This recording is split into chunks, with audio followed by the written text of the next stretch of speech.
The 79th Cannes Film Festival is officially underway right now. We are so excited to have our very own film critic, Rad, join us all the way live from Cannes to share all the major highlights. Rad, how are ya? I'm good. You know I'm good. It's sunny today. I love it. How are Amazing. I'm good. I'm excited to hear about this Canadian exclusive you sat down with Seth Rogen and his wife, Lauren Miller, on their animated feature, Tangles. You were at the premiere last night for it. How was it?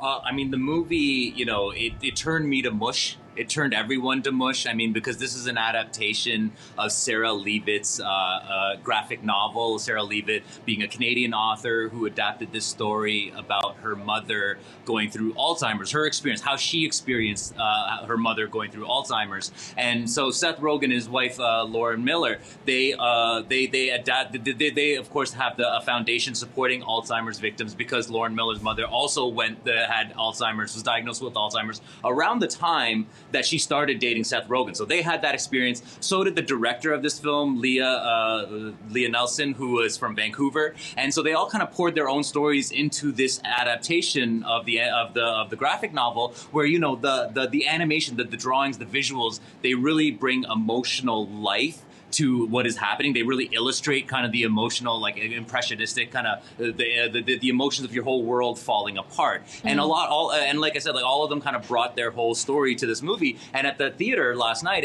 everyone was mushed, everyone was sobbing. What was really beautiful was that the people, they couldn't even get the Leah and Lauren Miller, they couldn't even get through their thank you speeches because the whole audience and themselves were choking up on tears. Oh, Rad, you've got a clip of your interview with Seth where he talked about what he learned in this role and how to best help someone going through something similar. Take a look. What I did relate to, was sort of being a character, who is both kind of in it and a little outside of it, and sort of is able to have some sort of kind of buoyancy at times that, you know, is probably beneficial to the family as a whole, because they. What other insights did he offer in your conversation, Rad?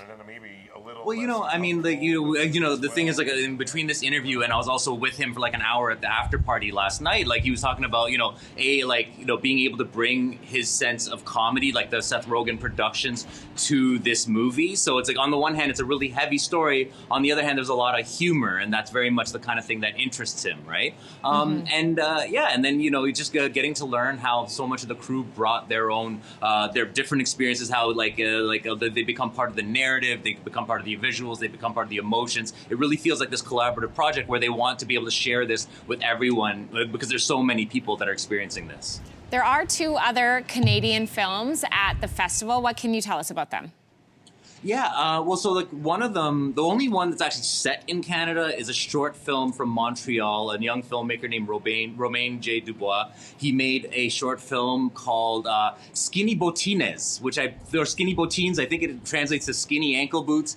And it's about a pickpocket whose cousin is visiting him in Montreal. So he brings his cousin along on their on his disastrous adventures through the streets of Montreal. And really what's happening here is this is like Montreal's answer to a Safdie Brothers movie. You know, you think of the Safdie Brothers, you think of movies like Good Time or Uncut Gems or recently Marty Supreme.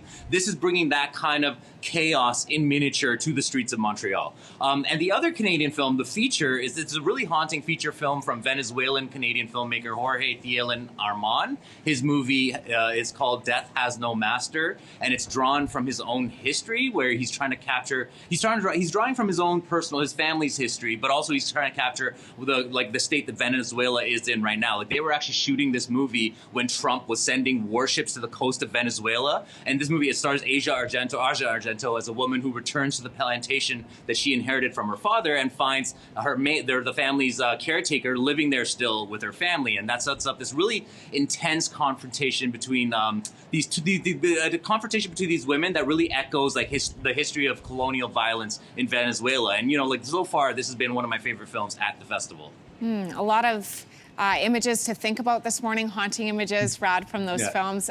Thank you so much for joining us all the way from Cannes. The 79th Cannes Film Festival, by the way, wraps up May 23rd. Great to see you, my friend. Great to see you. Thank you.